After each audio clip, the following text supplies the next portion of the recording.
Sometimes life hands you happiness. It gives everything falls in line. Just like in 500 Days of Summer, the movie. You've seen it. The good part when he goes around and he's singing, the birds are chirping, everything just goes into place. But you know what comes next? Misery. That's what this episode was. Let's talk about it.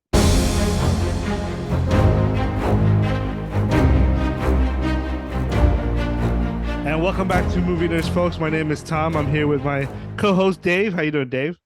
Great. Tom, and today, how are you? I'm good. And today we're going to review episode 7 of The Last of Us. What is the episode title again? Is it Looking Back? No. Crap, I can't remember. What is it called? Let's find out. You look it up. This is it's a different type of episode. Now, before we get started, if you have not seen the episode, please pause right now and go watch the episode because we are going to be doing spoiler review. Ye be warned, because we like to talk about everything. And at the end of this review, I will kind of like give a little bit of spoiler in the game, comparing what is actual in the game and what is not. And so this episode is pretty close. Like pretty close to what the game was. There's a couple of things, the narrative part and the editing part, that's different. They cut certain parts out to make it look more cinematic, I think, in that case. And so let's get our general thoughts, and we'll go through what happened in the episode. What's your thought on this episode, Dave? So the episode title is Left Behind. Left Behind. I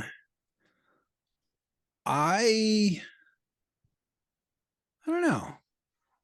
It was intense because most of the episode takes place in the mall. Yeah. So it's pretty intense. There's lots of times where there could have been a jump scare, but there wasn't. And as far as an apocalyptic zombie type of show, I appreciate that. Mm-hmm. I appreciate them not doing jump scares where you expect them. So I do agree with that's you one thing this whole show has done pretty well. It's not full of jump scares. Like when something's going down, you know it's going to go down. They give you enough information. They give you enough foresight to let you know. Well, I thought this episode was good. They foreshadowed the relationship between Riley and Ellie pretty well throughout. Let me ask you a question. Was this relationship necessary? Was the relationship necessary? Compared the friendship Frank, was compared completely to Frank, necessary. Frank and episode 3, I think that we talked about. Oh yeah, episode 3. Yeah. This was more necessary for the story and for Ellie's character than that was. Mm-hmm. Because this is the main character. We need to know her motivations. We need to know her experience, and this gave some background to her experience with Fedra, mm-hmm. her experience with her ideology, and the ideology that her friend Riley has been exposed to by the Fireflies. So, and there's a back and forth there that I enjoyed. So general thoughts, it was great. I thought it was good to help me get to know Ellie better. Mm-hmm. So this is basically a backstory to how Ellie, who she is, as we've seen her in the last 6 episodes. The not talking about who she killed, or who she mentioned about killing someone before, and all this and this and this. This episode kind of humanized the group Fedra. What do they call them? Fedra. Yeah. Fedra. They're not all bad people. They're people. They're just people trying to keep. And Ellie is stuck in that little training ground, I guess that you can say, and she's trying to become an officer, a soldier. And I love as the movie start. Well, let me give you my general thought. I thought this episode was probably my second least most favorite. Second least most favorite. Because least favorite. Yeah, second least favorite. All right. So I didn't think it was a bad episode. I didn't think it was the best episode. I thought it's still great. There was some great material. great character development in this episode. So I thought the interaction between Riley and Ellie was perfect. The both actresses were incredible. You believe that there's that little kind of like flirtation, kind of like trying to feel the water type of thing for each other. And towards the end, they actually felt the same way. They just didn't know how the other would react. And so I love they did it beautifully.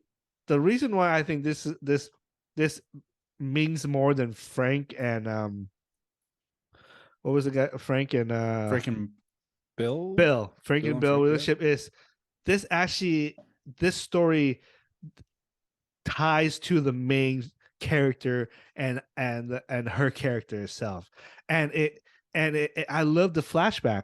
You see, the beginning. So the beginning of the show, we left on episode 6 is he got stabbed. He should have never pulled that thing out, but apparently he did, and Ellie had to drag him. You can tell he had to drag him with the horse to go in there. Yeah. As the episode starts, you know how it's kind of like a slide, like you can see the camera sliding through the different house. That's the view of Joel being sliding. Oh, I didn't think of that. Okay. Yeah. So you get a sense of what he's seeing as he's being dragged by the horse, and you can see that Joel told Ellie you need to go up north and go see Tommy, and so basically kind of like get out of here, kid. I'm not gonna make it, and you get the sense of Ellie was like, okay, I'm gonna listen, but then you get she goes upstairs and then you get the flashback. So then we get to her walking around with the Walkman, which is incredible that they they have a Walkman then. And she gets into the fight. She, knocks the crap out of that girl. And then you get this conversation with this officer. And I love the fact that she turned the picture and it has his 2 daughters. Yeah. That is beautiful writing because not everything's black and white. You know what I mean? Yeah. Like, not all Fedra is just, they're not all bad. They're not bad. People just trying to do the best they can with what they have and the opportunities they're given. Yes. And that's why I love the show because they humanize these people. It's relatable. And in the game is they automatically think that Fedra is a bad guy. But here you actually kind of like the people doing their job. These, I hate to say, compare this to like the Germany, World War Germany, World War II. There were good Germans who just were loyal to their country and they were doing their duties.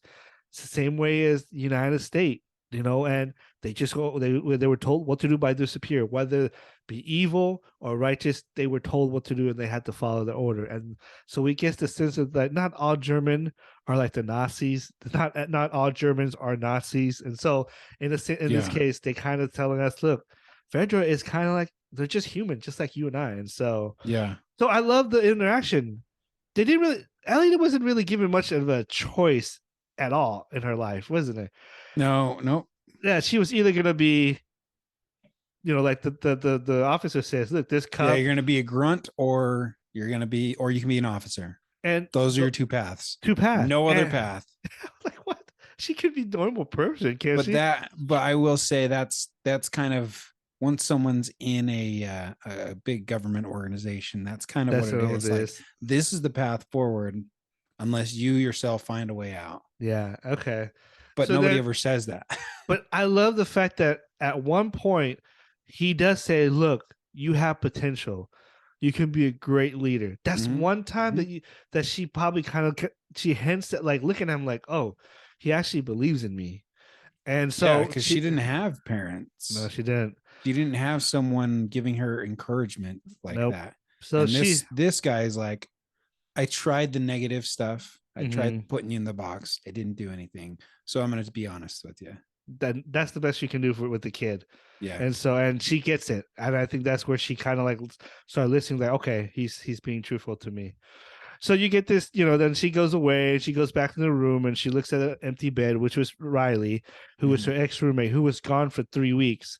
And she comes back and then finds out that she's been, with the Firefly, she's been adopted or recruited by them to do their dirty work. Comes by and get Ellie to go out and go have fun. And then you get the little interaction between them, and that's where we were talking about, like the little flirtation, kind of feeling the water between each other. She takes her to the mall, And I agree with Dave. This show gives you like this tension where you're like, oh no, there's gonna be something popping up, or oh, what's that behind her? But no, it keeps you on your toe, but not enough where you're like, oh man, we're like disappointed or anything. It's that little tension that they present to you as an audience. And they did the same thing in episode 5 with Sam and what was the other guy's name? Crap. Sam. Anyways, episode 5, they did the same thing when they're in the tunnels. Sam and Henry. That's right. That's right. So she goes and they have fun. They have a little talk. They get on the carousel, and then they kind of like back and forth. The dialogue was great, and Ellie is a very strong personality. They had to get somebody who can actually match that as a character, and I think they did it pretty well. And so there's so many Easter eggs of the 2003 stuff in there. Are there? Yeah, there's video games. Oh yeah, All those video. They get to the arcade. And, they get to play Mortal Kombat, which was mentioned in episode 1 or 2. I think that she said she used to play with, and it was episode 3. 3. Okay, so they play that, and then as they're playing Mortal Kombat, the camera pans to the mall, and it's and I think it's so eerie the way that camera panned that way. Beautiful shot. Comes and it goes into this doll store, which dolls was super creepy. Dolls are creepy, period. Dolls but let alone in an apocalypse or all this stuff, post-apocalypse. But anyways, so it goes in there and then it pans, and then there is a or infected in there.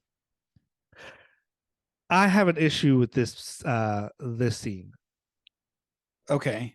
So we know as they're playing video game, Ellie feels like she doesn't feel like she's being reciprocated with this feeling that she has for Riley. Mm-hmm. So she gets mad and she wants to leave, and then she comes running, and she's like, oh no. She finds out it wasn't because of that. Yeah, she finds the bombs that she made.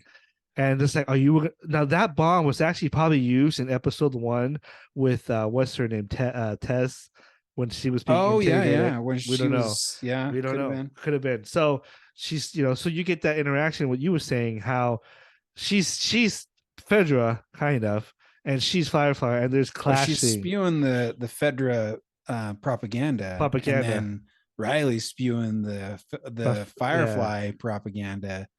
But still maintaining their friendship through it all, which was pretty good. I thought that was pretty good writing. Like if these two, and she's very attached to Riley, so being able to have that kind of dialogue about something so polarizing, true, and still maintain a friendship, and so I think that's kind of a nod to the current political climate.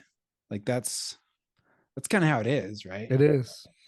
Even in apocalypse, political stuff seems to sit in there. And so she gets she gets pissed, walks off, and then she realized, no, I have to go back. I think she revealed that she was leaving, right? She was leaving, and she was going to take her with me. She was going to take Ellie with her, but what's her name? The leader of the Firefly said, no, you can't. No. Yeah. So this is me. I'm trying to say goodbye. And she stormed up, comes back, and then you get this like laugh, like a scream, but it was a Halloween store. They go in there, they kind of make up, and then they finally do they wear the mask stuff, and they dance to the song, which was kind of weird because, well, I'll talk about it I'll talk about it in the spoiler when. All right. So they start dancing, they put the mask on, and then all of a sudden this walker comes in, or infected comes in, and just destroy, they had to fight off. The Firefly should have taught her how to shoot, first of all. Yeah. But then again, maybe you were panicking, and I don't know if like to shoot it. Well, if you've never shot a gun before, and so especially in a high stress situation, that's probably what's going to happen. And so they both finally fight them off, but they both got bitten. And you see that when you see Riley realize she got bit, she kind of had this calm demeanor, like she's accept the fate. But then she looks at Ellie's arm and saw the bit, and Riley went crazy, like screaming on top of her lungs. Yeah, Ellie was screaming. She was like, "No, no, no!" And then she starts smashing all this and this, and so this is pretty interesting. They came to two ways to do this. They can either end their lives then, or last it out as long as they can. I'm glad they picked Plan B because then we wouldn't have The Last of Us. yeah. And then it cuts back to present time with Joel, and Ellie decides she's not losing Joel. I think I love the fact that they go back, to tell her story is that she didn't give up on Riley, but she kind of felt like she did because she couldn't help her, and that there was nothing she could do. Can you imagine the guilt that she's living with herself that Riley died, but I'm alive? Like there's that guilt that I don't know what it's survivor's guilt. Yeah, and I think she has that, and then she feels it with Joel because Joel cared.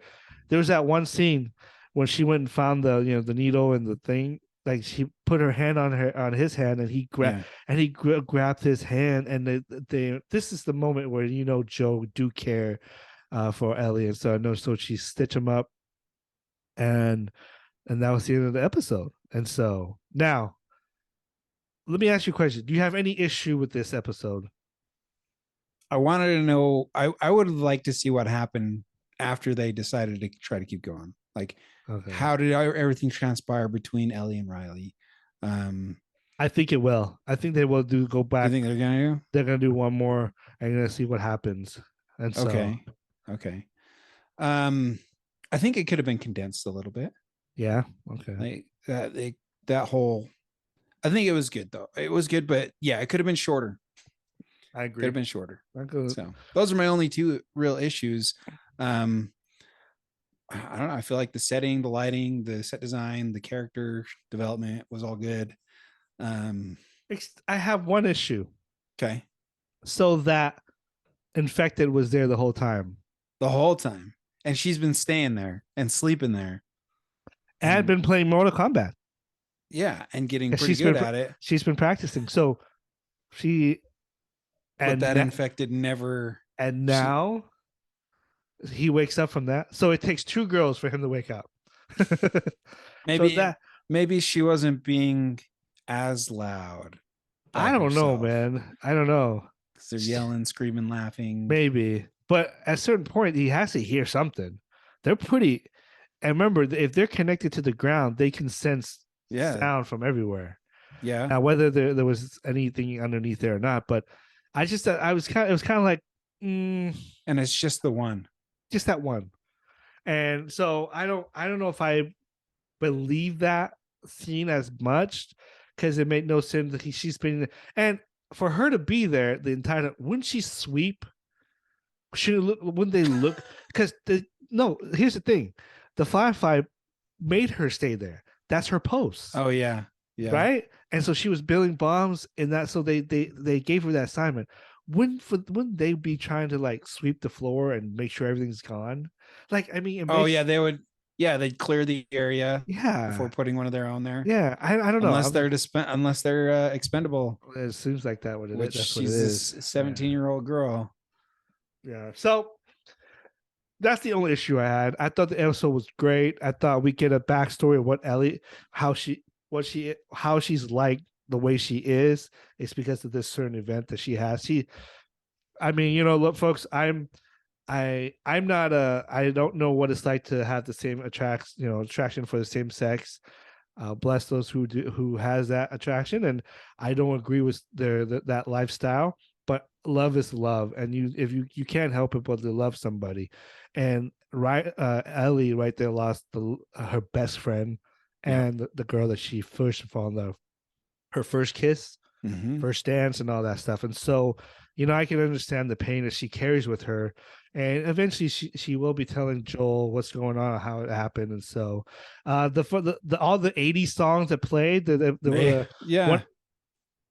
one of the 80s songs that played is actually going to come back, really play in part 2. She's going to play the guitar in part 2, and so that's not going to be be anything.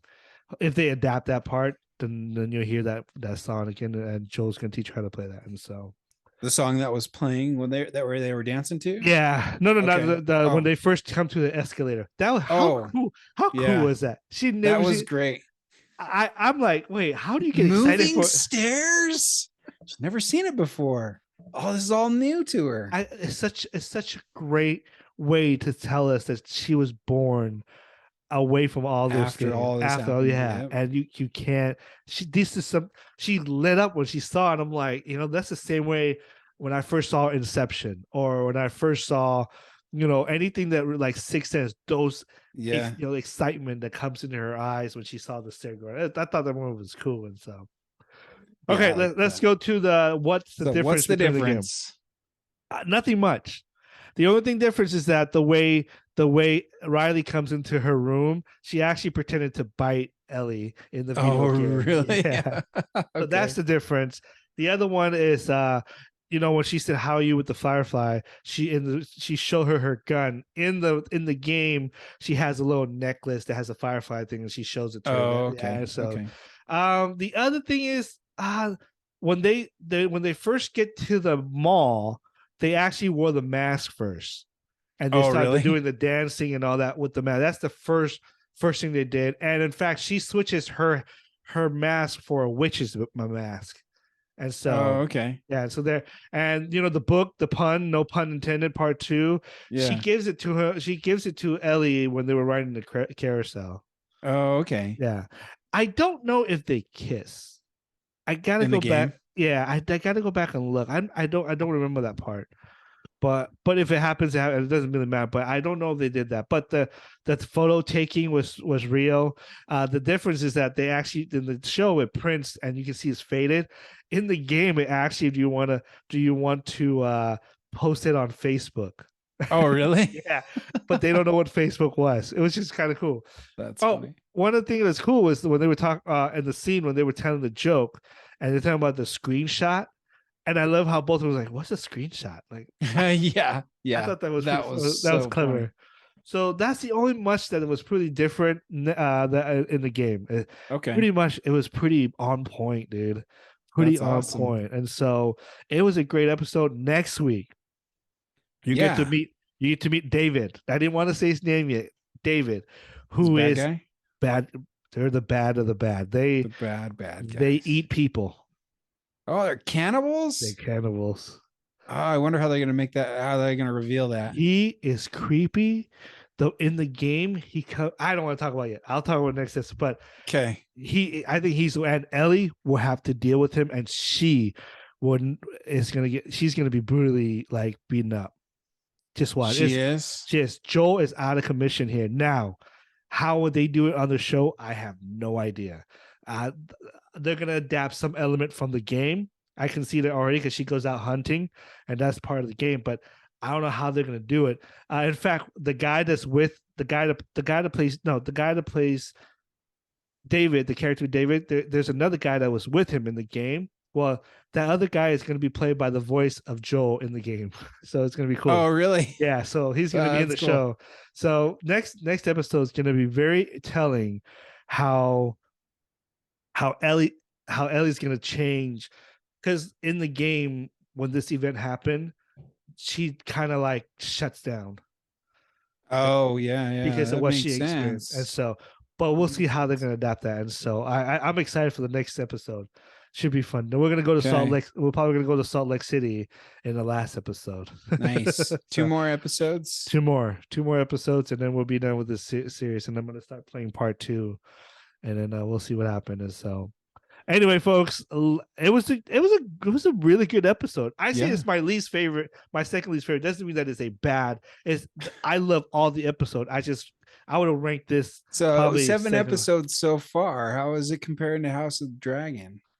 You know what? The two different shows. Okay. I think I would put House of Dragon a little bit above The Last of Us, just because I feel like every moment in Last Dragon was just epic. But I enjoy this mainly is because I played the game. and I'm seeing the changes and how these changes benefits the show so much and makes the narrative of the story even better from the game. The game is the game. No matter, you can't change it, but because of certain things that they do here to make the show even better, to make the narrative of the story from the game even better, I love it. I would probably say the House of Dragons still up there for me. Okay.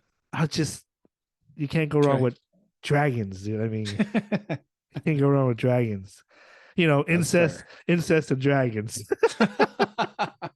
Anyways, let us know what you think in episode 7. Comment down below. Want to thank everybody who's listening, those who support us. We don't do this we do this for fun, just to let out some steam. We want people to know our thoughts, and we all have different perspective. I'm grateful. I went from 70 subscriber. I'm up 15 more. So I'm happy about that. And so I hope we keep going.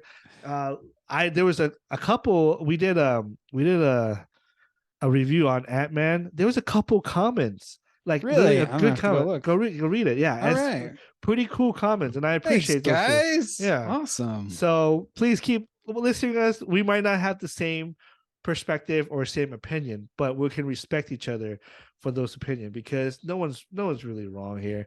Unless you think Captain Marvel is a good movie, then we'll no longer can talk. That's terrible. Anyway, don't unsubscribe, but you're wrong.